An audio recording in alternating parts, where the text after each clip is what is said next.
So the past few generations have made some big strides in the pursuit of women's equality, but there's been this ideological stream within that movement that I think has done more harm than it has good.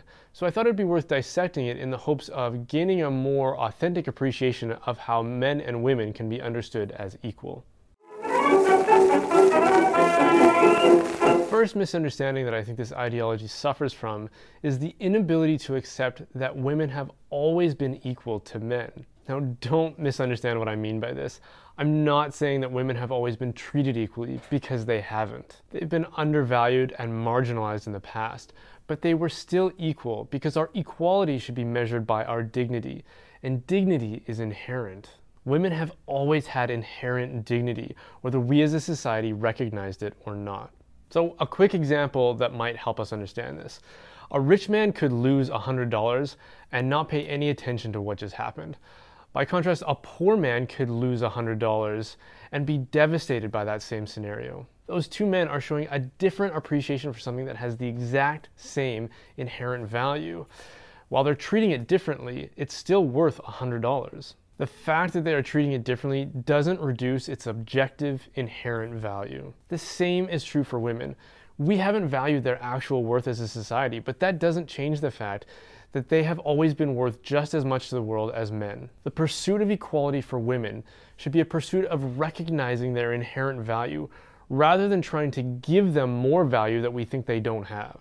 The other mistake I think we've made is one in which we uphold this simplistic view of equality that says, in order for two things, or in this case people, to be considered equal, they have to be the same. I think it's a really juvenile ideology to say that two things can't be different and yet equal. The danger in this way of thinking is that in recognizing that women haven't been treated equally to men in the past, we've made the mistake of insisting that in order for them to become equal to men, they have to become more like men. So we've insisted that women assume roles in society that were previously dominated by men, and even if they don't show interest in those roles, we'll try to coerce them into them. We've medicated their natural fertility cycles with synthetic hormones so that their biology behaves more like men's.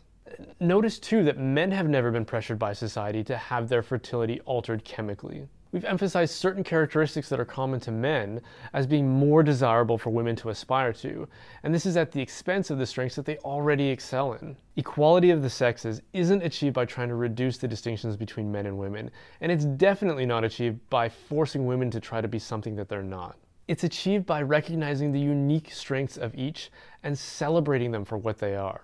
Now, if you're not getting this, a quick analogy of how two things can be different and equal might be found in this example. I have two toys that I love. One is my motorcycle, and the other is my electric skateboard. And they have some things in common, but they also have very distinct qualities. And in spite of that, I enjoy and value them both equally. A world in which women and men are recognized as distinct is a world in which diversity is celebrated.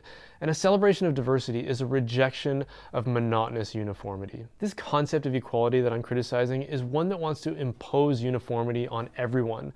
And I think that's an oppressive fallacy that we can leave behind. Insisting that women become more like men in order to be equal to them isn't a way of celebrating their unique qualities. It's just a backhanded way of celebrating men. So let's celebrate the women in our lives for bringing a unique perspective to the world that enlightens our own with feminine wisdom. I celebrate them for the sacrifices that they make to bring new life into the world, without which there would be no hope for the future. I celebrate them for making the world a more beautiful place. I celebrate them for their patience and understanding as they put up with the men in this world. The genius of women isn't found in doing what men can do. It's found in doing what men can't do. Thank you so much for watching. We're going to try and make one of these videos a few times a month, and hopefully we can get it up to about once a week. And they're going to be about topics that are interesting to me and hopefully interesting to you too. And so if they are, please subscribe and come find me on Twitter and elsewhere, and stay tuned.